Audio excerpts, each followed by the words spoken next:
religion and belief beyond their borders. Moderator, President, Freedom House, Annie Boyajian. NBA player, Nobel Peace Prize nominee, and New York Times best-selling author, Enes Kanter Freedom. World Wrestling Champion, President of HIWA, Sardar Pashahi. And United States Representative to the United Nations, Ambassador Mike Waltz.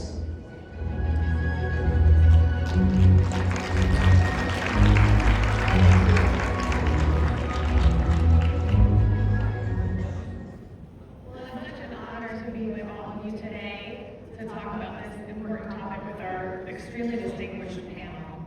We have a lot to talk about and only a little bit of time, so I'm just going to get us right into it. And to set the scene for folks who may not be familiar with what transnational repression is, it is when governments reach beyond their own borders using digital and physical tactics in order to silence exiled dissidents and members of the diaspora.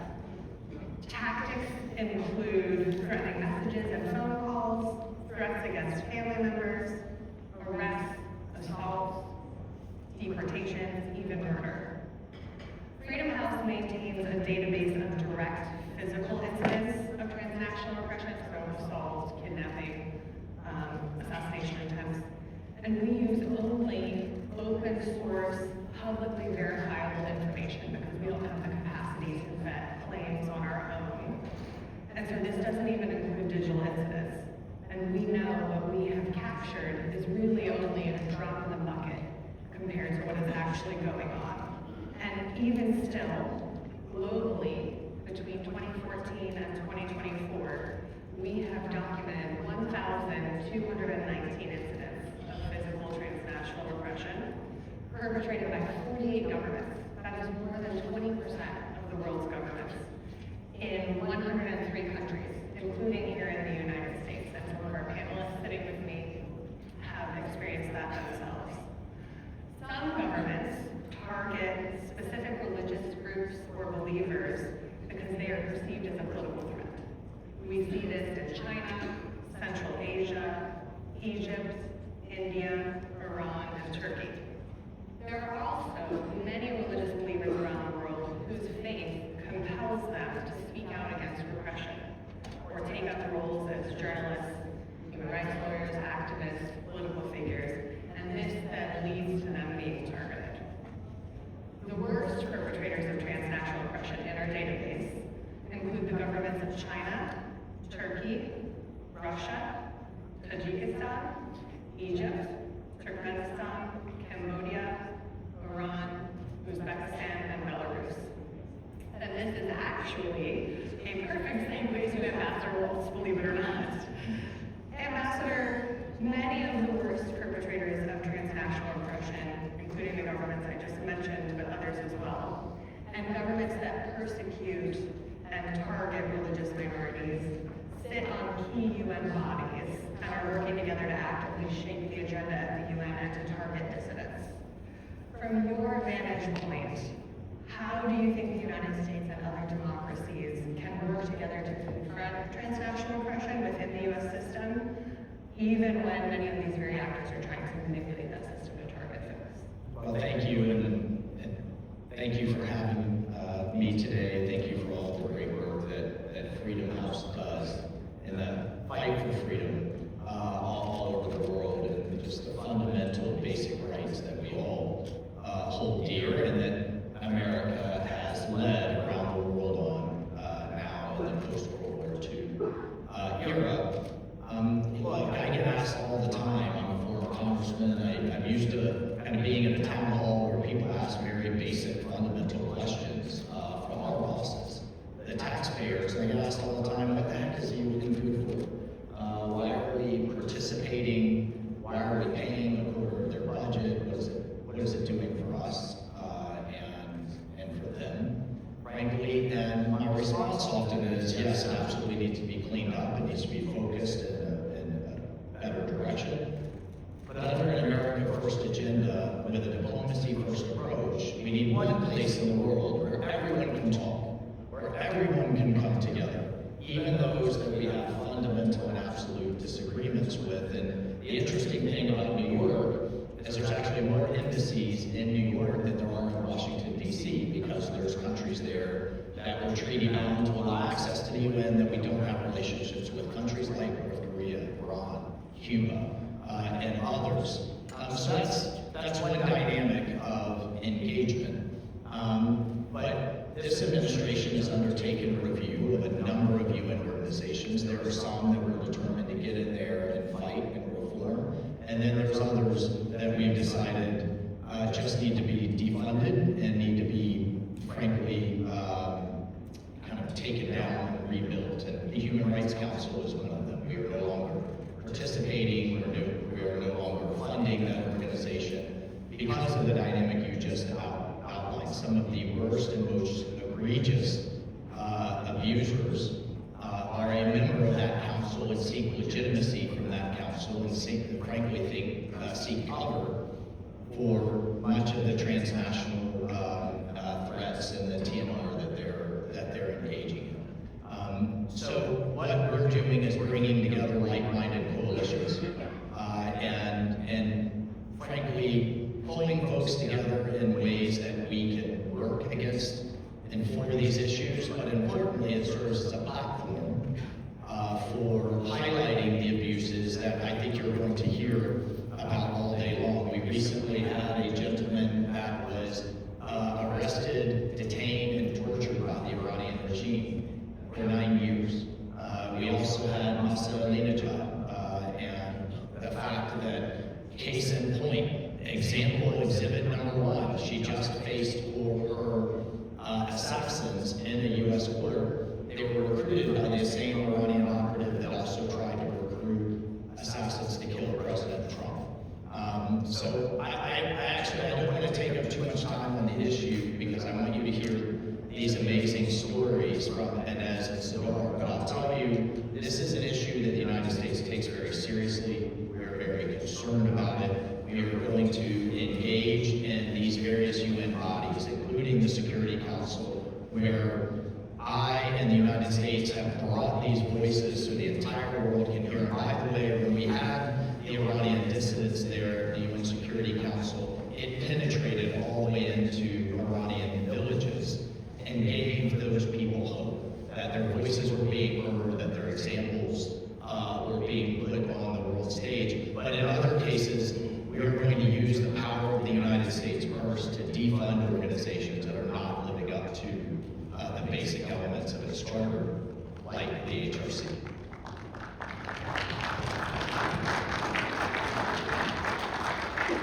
I would really say throughout our time at Freedom House, we actually turned 85 this year, and really we have seen the point that you make, the importance of staying engaged and being able to have a venue where democracies can work together to push back against these authoritarian attacks to target individuals, keep folks away from the UN, try and prevent victims of various crimes from being able to speak. So it's really excellent to have the United States and democracies still engaging in that venue.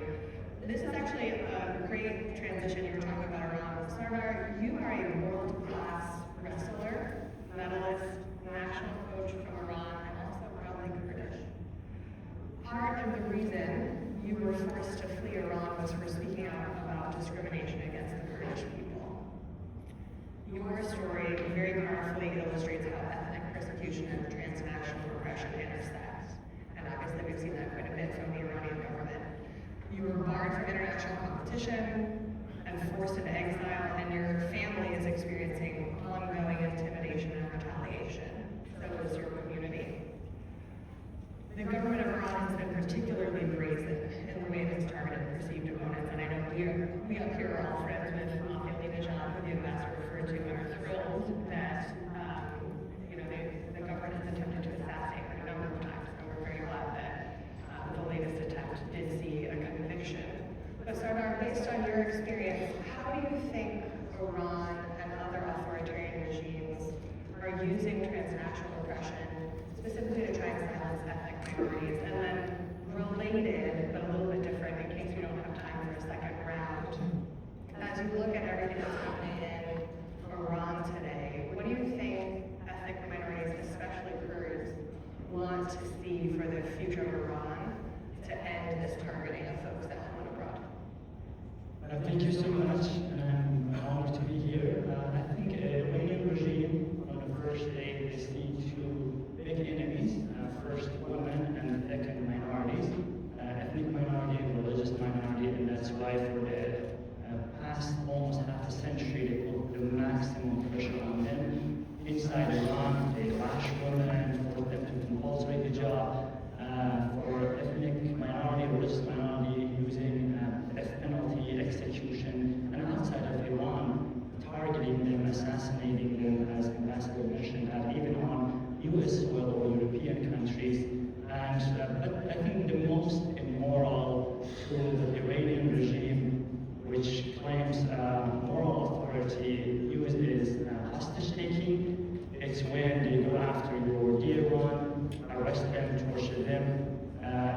place you in two places. First, they torture the dear one in solitary cell to break them, and second, they try to break you thousands of miles away from your home. It happened for me several times when they arrested my sister because she opposed child marriage, and also my younger brother Sahan. He's a world medalist wrestler. They tortured him so bad for months that he got brain trauma. He could not sit for 21 days. Still, in his solitary cell, they were questioning him while he was laying back. To send you this message that whoever stand up against supreme leader, this is the price that they pay. They take your loved one. They even take your passport, your sport. For me, I was like a musician that played music all of my life, and suddenly they came and they broke your instrument. When it's about in this difficult time that the Iranian regime, slaughtered tens of thousands of people, and they might fall any moment. I see that what Kurdish people, ethnic minority women are looking for, what is the future they want. I think we have monarchists, we have Islamists, and now the nation is ready for democracy. In monarchy, the king owns the land and the people are subjects. In Islamist, it's the Imam who is the representative of God on earth, and everybody must obey. But I see now the younger and educated generation, they don't want to be ruled by a supreme leader, they don't want to be ruled by a king, they want to be king of their own destiny. And I think back to your question, what do we want from the future of Iran? No monarchy, no Islamism, it's no Sharia law, it's secular democracy.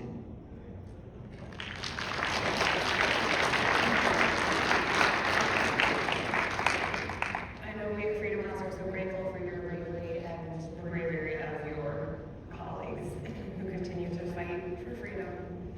And as a Turkish American who advocates for freedom around the world, you have spoken out quite a bit, not just about what is happening in Turkey, but around the world, including what is happening to Christians in mainland China, to Uyghur Muslims, to folks in Hong Kong.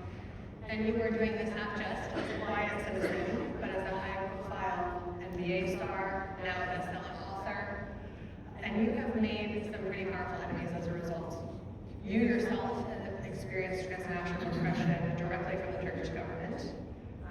This has included threats against your family and an effort to silence you from abroad. And the Turkish government actually conducts quite an aggressive campaign of transnational repression, pursuing folks in at least 39 different countries. The Chinese government conducts the most sophisticated, global, and comprehensive campaign of transnational repression, even more thorough than the Turkish government, not a distinction that we admire. In our database, the Chinese government is actually responsible for 22% of all of the cases that we have tracked.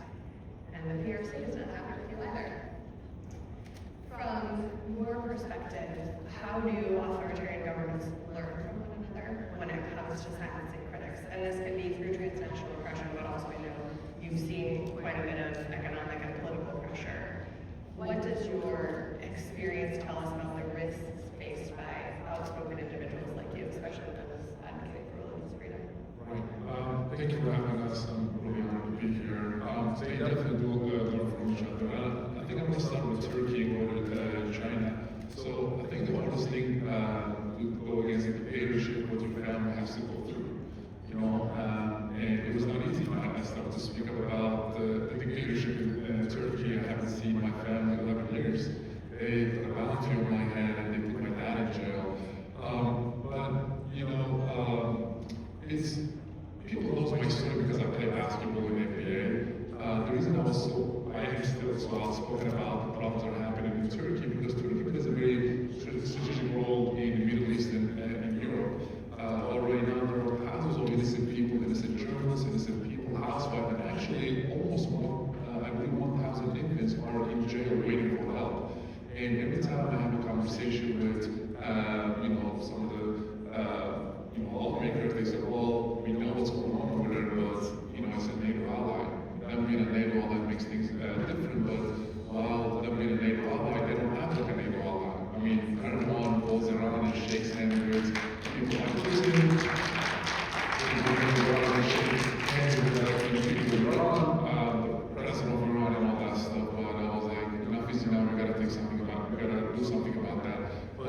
when you're talking about China, China is a different beast. I mean, me and Mr. Waltz, we know, been working for a very, very long time, but when I started to talk about the problems that are happening in Turkey, everybody really supported me. They had my back, it was amazing. I felt so comfortable because I was like, the whole beings behind me. But when I started to speak about China, that support was nowhere to be found. And it's so interesting because no one is talking about the problems that are happening in China, unfortunately. And everyone is hearing about it. And when I got fired from the MBA, I started to do research, and I realized that MBA is not the only one. You see Hollywood, Kenya's, Big Tech, and even some of the people in Congress and local congresses. Wall Street is being run by the Chinese Communist Party, and we're going to do something about that. But they definitely do follow their footsteps and each other. But I mean, like I said again, we got to do whatever we can to take concrete action against these dictatorships. Because condemnation, when you condemn a dictatorship, they do not care at all. So that's why I feel like we have to push our lawmakers, we have to push our Congress and senators to put sanctions on these, maybe use Mexican sanctions on these individuals to take some action because while we're condemning those dictatorships, they do not care at all. So that's why we're going to do whatever we can to put pressure on these governments to release political prisoners around the world. So.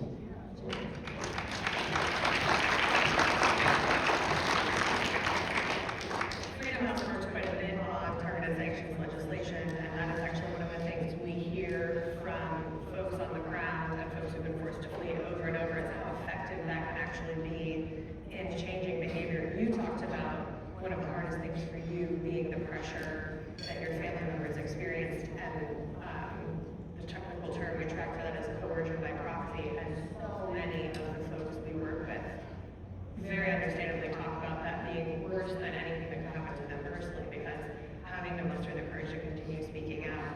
And Rushan, who you all heard from before this panel, she and her family have experienced so much of this. The incredible bravery that she and others continue to exhibit is really inspiring. We are nearing the end of time, and so you talked a little bit about recommendations, but I want to dig into that a little bit more. Maybe 2 minutes each. I'll do Sardar and then Dennis. We at Freedom House have talked a lot about how the issue of transnational oppression, while very difficult, is one where the democracies are experiencing the same challenges, and therefore a lot of the solutions translate across countries. So we've talked about the need for a very clear definition around what transnational oppression is, the need to train government officials who come in contact with perpetrators and potential victims, the need to make sure that various government policies, whether it's law enforcement or immigration or anything else, not inadvertently enable transnational oppression. But Sardar and then Dennis, what do you think if I forced you right now, one concrete action, whether it's government, international institution, or civil society, what is one thing you would say should be done to raise the cost of TMR? I think transnational oppression is not only about Iranian regime or authoritarian regime target its citizens, challenging the authority of the Western democratic countries too. So in the case of Iran, whenever there is a government administration that they are tough, that they are not playing their game, that they know that there is a real consequences, the Iranian regime stepped back, reconsidered, and they did not play with the fire. Whenever they see administration weak or leaders government, they are not seeing any consequences for them. They got more aggressive, they targeted more, even they wanted to target the president of the United States. So I think this is a lesson for the policymaker, but if European countries, let's say, have done more enough, let's say like suspending the financial agreement or expelling the diplomats, we wouldn't have that many dissidents on their soil and being murdered. Right. We already talked about sanctions and especially Mexican sanctions, but I think I'm going to use my 2 minutes to just actually thank you guys, because it is important for us around the room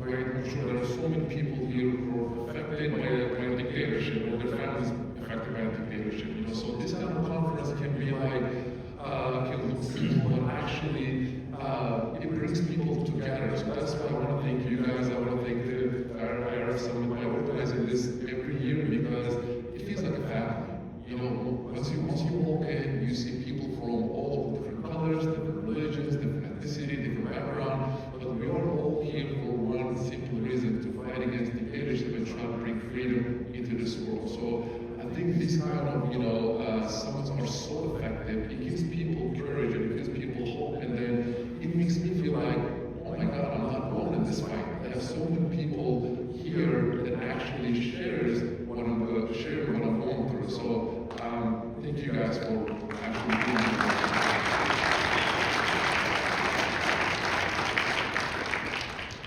So Ambassador Waltz, the last word goes to you, and you have done such a tremendous job throughout your career of making sure to look at the big picture and not treating fundamental rights as something to shove off to the side that's kind of a separate track issue. Why is addressing religious persecution and transnational oppression so important to security and prosperity, not just in the United States, but globally? That's a fantastic question. Before I get to that, I just wanted, you mentioned Rasha, her mother. It's an issue as a member of Congress that I worked closely on with her family. And we can't overlook the role that Congress has here. In fact, I hope to see a future member of Congress sitting on the stage and walk the walk and actually put in legislation. And if you look, whether it's in our defense bill, whether it's in Leahy vetting, there are a number of key touch points that are guide rails for how we engage the world. And Congress has a tremendous role. I'll just tell you from my perch now at the UN, obviously we have to deal with these countries not only from a multilateral standpoint, but even from a bilateral standpoint. Many times there are key American interests that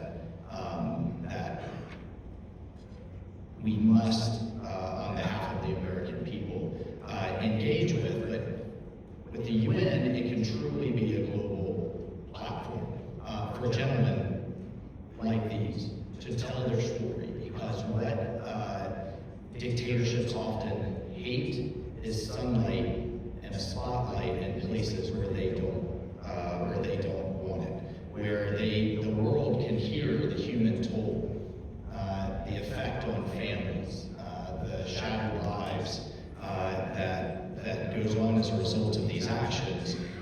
For me, I'll tell you recently, it's not just from a human rights perspective, but it's obviously from a religious persecution. I did not have Nicki Minaj, one of the world's greatest rappers, on my dance card when I swore her in as a UN ambassador. I didn't foresee that one, but this is a person that has 250 million followers across all of her platforms. People that may not think about or even realize the extent and the gravity of these issues. And in her case, her pastor is Nigerian. She was quite passionate about the persecution of Christians in Nigeria. I served in Nigeria as a Green Beret, helped rescue some of those girls that are kidnapped out of schools, sold into slavery, sold as ISIS brides. We got some back, but I'll tell you, just from her responding to the president's truth, just by my invitation to have her at the UN, we've seen meaningful action to protect those poor people that are literally having their churches burned down, priests beheaded, people chased out of their homes because they call Christ their Savior. Those are the types of causes that we can serve as a platform for, and that I, as the UN ambassador, or the U.S. ambassador to the UN, am proud to stand behind. And I'll tell you, that is not just me. The president was the first president of the United States to host a global forum, all world leaders at the UN High-Level Week on international religious freedom. We should be, regardless of what you think of the politics here, we should be proud that President Trump has taken such a bold stand for everyone's right to worship as they choose. And just final point, I know we're over time. For us here in the United States, it's a matter of our sovereignty. This has always been and will always be a land of religious freedom. Our founding was from people fleeing religious persecution, and for any country to think they can attack someone here intimidate, attack, in some cases, even try to kidnap and take back to their own, to their country is wholly unacceptable. We will not stand for it. We will stand for U.S. sovereignty in our borders right here in the United States, and for everyone's right to worship. And so I'm proud to sit on this stage. I'm honored to be with you both, and thank you so much for the work that you do. Thank you.